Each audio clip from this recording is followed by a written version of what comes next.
Kau pernah dengar tentang seorang pahlawan yang menolak namanya dikenang? Kisah ini bukan tentang tahta, bukan tentang kejayaan, bukan tentang lelaki yang ingin dikenal dunia. Ini tentang seseorang yang berjuang untuk sebuah negeri yang bahkan tidak tahu siapa dirinya. Dan anehnya, justru dialah yang menyelamatkannya. Jeda, suara napas, suara drum perang dari jauh. Negeri Ardan runtuh perlahan.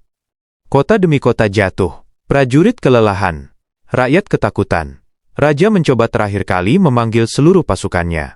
Tapi semua jenderal besar sudah gugur. Semua nama besar sudah tiada. Istana menjadi sunyi.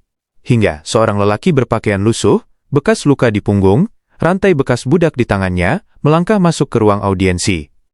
Semua menoleh, semua meremehkan. "Siapa kau?" bentak Panglima.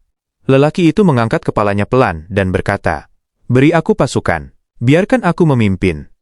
Pasukan mencibir. Para bangsawan tertawa. "Budak sepertimu ingin memimpin perang?" Tapi raja tidak tertawa. Raja melihat ke matanya, mata yang mati rasa terhadap rasa takut. "Apa kau tahu apa yang kau minta?" tanya raja. Lelaki itu menjawab pelan. "Aku tidak ingin apapun, hanya kemenangan untuk negeri ini." Sederhana, tidak dramatis. Tapi kata-kata itu menusuk. Raja akhirnya mengizinkan. Bukan karena kepercayaan, tapi karena tidak ada pilihan lain. Hari berikutnya, kamp pasukan hening. Prajurit saling bertanya, "Siapa namanya? Dari mana dia?" Tidak ada jawaban. Lelaki itu tidak mengucapkan pidato inspiratif. Tidak mengangkat pedang ke langit. Tidak berbicara tentang kejayaan. Ia hanya berkata, "Jangan pikirkan menang, pikirkan bertahan bersama." Dan entah kenapa, kata itu menyalakan sesuatu dalam hati mereka. Mereka menyadari, pemimpin ini bukan ingin terlihat hebat. Ia hanya ingin semua pulang hidup-hidup. Pasukan lawan mulai datang. Teriakan, genderang perang. Prajurit ketakutan. Lelaki itu berjalan ke depan sendirian. Tanpa perisai, tanpa pengawal. Panah pertama melesat.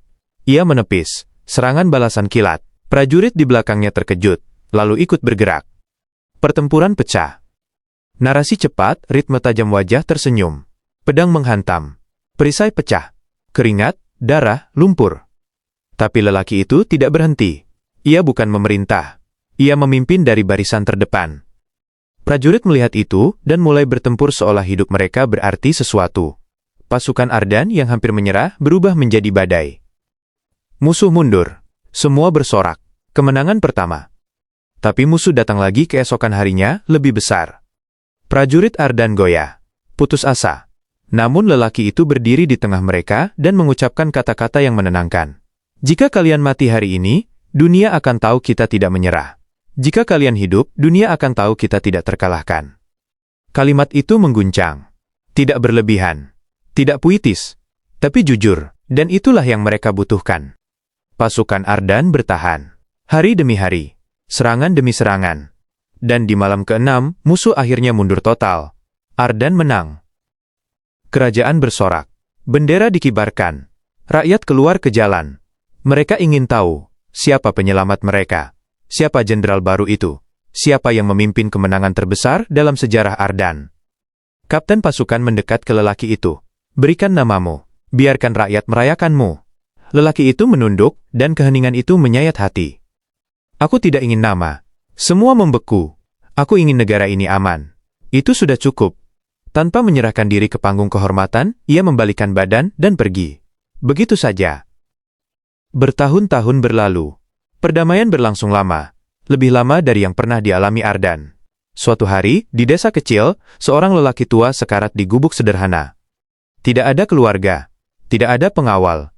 Tidak ada kehormatan. Hanya seorang dokter desa dan seorang anak kecil yang menyalakan lampu. Ketika tubuhnya dibersihkan, dokter terpaku menatap bekas luka. Luka khas perang yang pernah diceritakan pasukan Ardan. Ia memanggil mantan kapten. Kapten datang. Ketika melihat luka itu, ia jatuh berlutut sambil menangis. "Selama ini, kau tinggal di antara rakyat yang kau selamatkan, tanpa pernah memberitahu siapa dirimu." Raja diberi kabar. Rakyat berdatangan. Dan akhirnya seluruh negeri tahu. Pahlawan terbesar Ardan adalah lelaki yang memilih untuk tidak disebut pahlawan. Monumen dibangun di jantung kota. Namun bukan patung satria gagah, bukan patung jenderal berpedang. melainkan patung seorang lelaki duduk sederhana seperti rakyat biasa, tanpa nama, tanpa gelar, tanpa prasasti.